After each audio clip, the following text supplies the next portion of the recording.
अस्सलामुअलैकुम। आज का हमारा लेक्चर है ब्रांचेस ऑफ फ़िलासफ़ी। इससे पहले हमने देखा कि फ़िलासफ़ी क्या है, एजुकेशनल फ़िलासफ़ी क्या है, उनका आपस में डिफरेंस क्या है। आज हम देखेंगे कि जो फ़िलासफ़ी है इसकी कितनी ब्रांचेस हैं और वो ब्रांचेस को फिर फर्दर कितनी ब्रांचेस में तकसीम किया गया है। ये लेक्चर जो है ये बहुत ज़बरदस्त होने वाला है, क्योंकि इस लेक्चर के अंदर मैंने इतना कुछ एक्सप्लेन कर दिया है कि आपको किसी भी यूट्यूब चैनल पर उतना नहीं मिलेगा, ना किसी बुक के अंदर मिलेगा। मैंने 4 बुक्स खंगाला, 4-5 मेरे पास लेक्चर डाउनलोड थे, वो भी देखी और इंशाल्लाह ये बहुत मज़े का लेक्चर बनने वाला है। और देखते हैं जी, पहले इसकी ये इंट्रोडक्शन देख लेते हैं कि फ़िलासफ़ी का। हमने कहा philosophy deal with the most basic issues faced by human being, कि फ़िलासफ़ी जो है ना वो इंसानों को पेश आने वाले मसाइल की बात करती है, उनके सोल्यूशन की बात करती है। फ़िलासफ़ी जो है वो हर चीज़ के ऊपर क्वेश्चन करती है, हर चीज़ के मुताल्लिक जो है बजाय सवाल के जवाब बताने के, बल्कि ये उसके सवाल पे सवाल। हालांकि वैसे ये मेथड बहुत ज़बरदस्त है।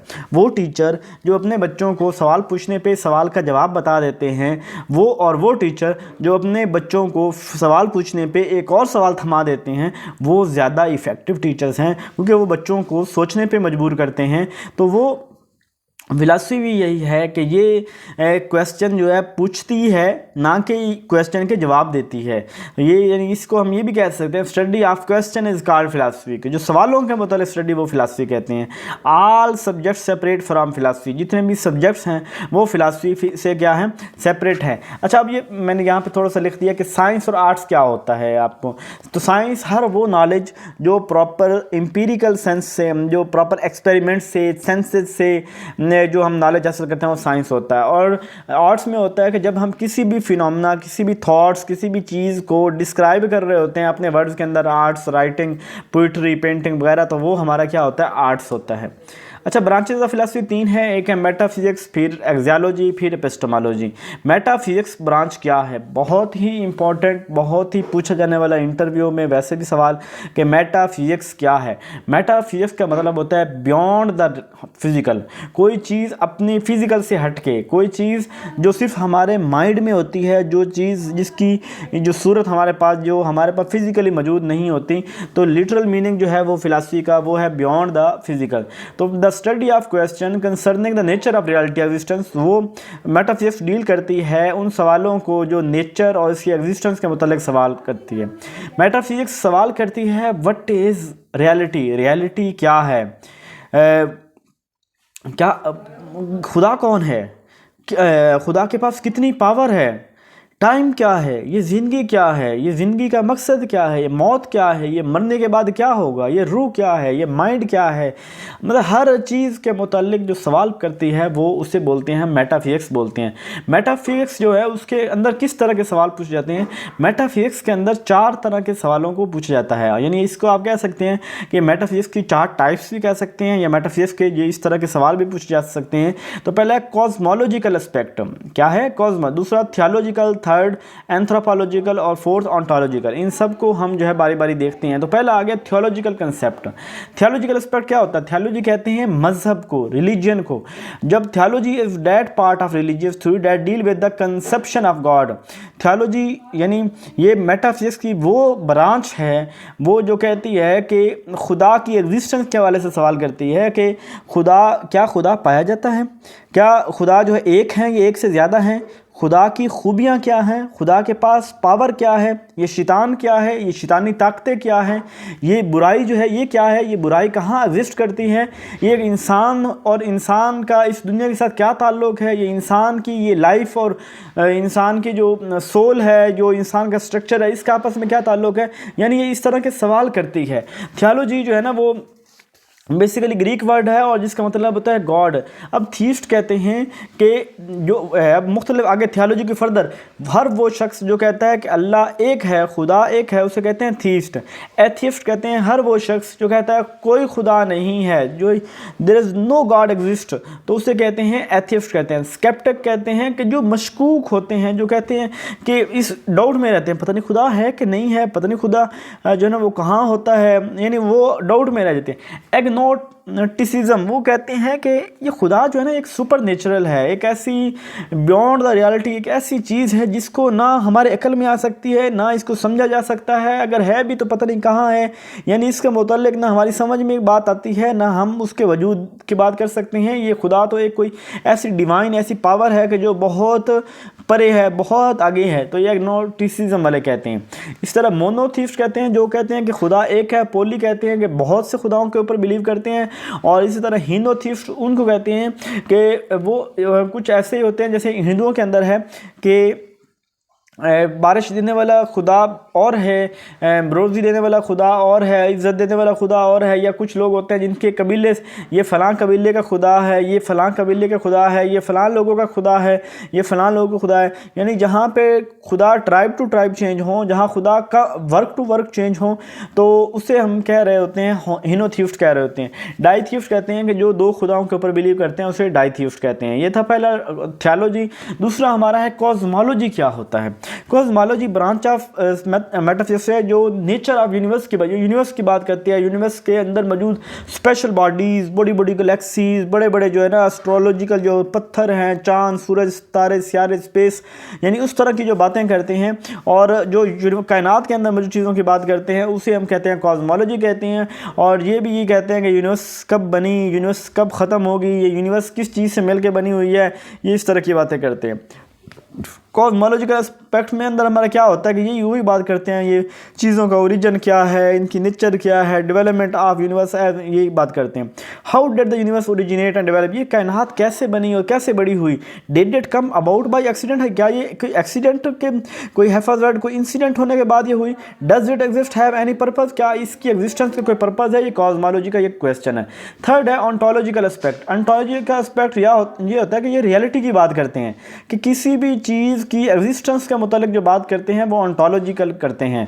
और इस basic reality found in matter और basic reality found in matter और physical energy, it is composed of one element matter और स्पिरिट। वो कहते हैं कि ये क्या कोई चीज़ जो बनी है वो क्या मैटर से बनी है या स्पिरिट से बनी है? ये क्या ये फिक्स है, ये स्टेबल है?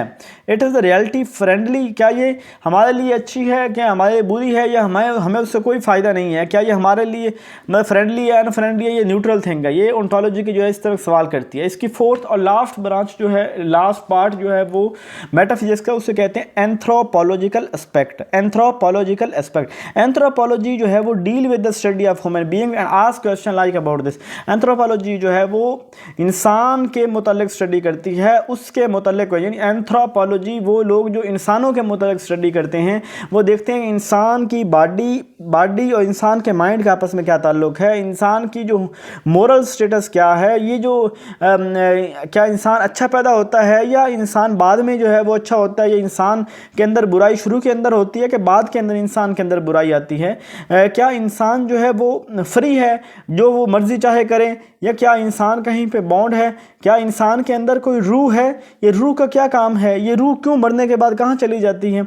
इस तरह के जो सवाल जो इंसानों के मुतालिक सवाल होते हैं वो पूछती है। ये सवाल वो सवाल पूछती है जो political, social, religious, educational ideas या इस तरह की चीज़ों को डील कर रहे होते हैं।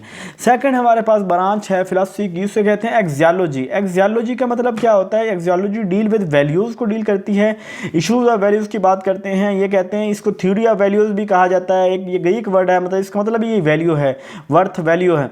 और इसको फर्दर दो टाइप्स के अंदर डिवाइड किया गया है, जिसको कहते हैं एस्थेटिक, ठीक है, और उसके एथिक्स और एस्थेटिक। एथिक्स क्या होता है? एथिक्स डील करते हैं अखलाकियात को, मोरल प्रिंसिपल्स को डील करते हैं, रैशनल ग्राउंड, गुड कंडक्ट, अच्छी आदतें, अच्छी सोबत, अच्छी बातें, अच्छा जो है ना वो जो अखलाकियात हैं, जो सच्चाई है उसकी बात करते हैं। और ये पर्पज़ ऑफ लाइफ की बात करते हैं, ये लाइफ का पर्पज़ क्या है, हम ज़िंदगी का पर्पज़ कैसे हासिल कर सकते हैं, ये अच्छाई क्या है, ये बुराई क्या है, ये दुरुस्त क्या है, ये रॉन्ग क्या है, ये सारी वैल्यूज़ हैं। कि कभी कहीं किसी के लिए एक चीज़ सच होती है, किसी के लिए झूठ होती है, किसी के लिए एक चीज़ जो है वो गुड होती है, किसी के लिए वो चीज़ बुरी होती है। एक लोगों के लिए, चंद लोगों के लिए एक चीज़ एक्सेप्टेबल होती है और चंद लोगों के लिए वो चीज़ एक्सेप्टेबल नहीं होती। यही वैल्यूज़ हैं जो इंसान सेट करता है। लेकिन यहाँ पे कहता है कि वैल्यूज़ जो हैं वो अबदी हैं, वो पहले से सेट शुदा है। और ये कहते हैं कि क्वेश्चन जो है वो टाइम टू टाइम चेंज हो जाते रहते हैं। फिर इसके एथिक्स वाले जो कहते हैं हेडोनिज्म की बात करते हैं, वो कहते हैं कि इंसान जो है ना वो चाहता है कि मुझे खुशी मिले, और इंसान हर काम इसलिए कर रहा होता है कि उसे खुशी मिले, और वो दूसरों की मदद भी इसलिए कर रहा होता है। यानी एक ऐसा हेडोनिज्म का एक ऐसा कंसेप्ट जिसका मतलब है कि इंसान चाहता है मुझे खुशी मिले, मैं जो है ना खुशी के लिए काम करूं, लोग मेरी खुशी के लिए काम करें, मैं लोगों को मदद करूं, मुझे खुशी मिले, खुशी की बात करते हैं। Ethics it's a different thing and in western philosophy many books written on the. और अब एथिक्स वैसे एक डिफरेंट चीज़ है कि पूरी वेस्टर्न दुनिया में एथिक्स के ऊपर, अखलाकियात के ऊपर, मॉरल वैल्यूज़, गुड इवल, इन सारी चीज़ों के ऊपर बहुत सी बुक लिखी जा चुकी हुई हैं। आपको मुख्तसर पता होना चाहिए कि एथिक्स मॉरल वैल्यूज़ को डील करती है। एस्थेटिक्स जो होता है वो ब्यूटी को डील करती है। यानी एस्थेटिक्स क्या होता है कि एस्थेटिक ये होता है कि हमें ब्यूटीफुल चीज़ें अट्रैक्ट करती हैं, हम जिन चीज़ों के अंदर अच्छा महसूस करते हैं हम उनको एंजॉय करते हैं, और एंजॉय किन चीज़ों किया जाता है जो हमें अच्छी लग रही होती हैं। What is beauty, what is a work of art, what aspects produce enjoyment, कौन सी चीज़ें जो हमारे लिए वो एंजॉयमेंट क्रिएट करती हैं उसे हम एस्थेटिक बोलते हैं। थर्ड एंड लास्ट ब्रांच हमारी जो है वो फिलॉसफी की वो है एपिस्टेमोलॉजी। एपिस्टेमोलॉजी क्या है?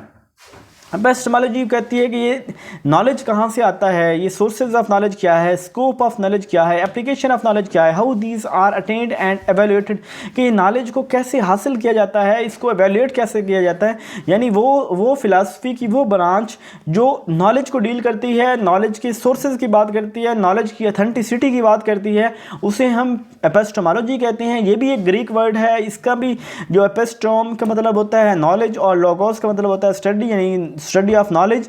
और इसके अलावा ये भी जो है ना वो बताती है कि नॉलेज और बिलीफ के अंदर क्या फ़र्क है, ये सोर्सेज ऑफ नॉलेज क्या हैं, क्या जो हर चीज़ वाज़े तौर पे एग्जिस्ट करती है या वाज़े तौर पे एग्जिस्ट नहीं कर सकती, ये हमारा जो फेथ है और बिलीव है इसके अंदर क्या कोई फ़र्क है कि नहीं है, ये बातें करती है epistemology. What is knowledge, sources of knowledge की बात करते हैं, validity of knowledge, limitation of knowledge, ये नॉलेज के मतलब हर तरह के सवाल जो करती है उसे हम कहते हैं एपिस्टेमोलॉजी।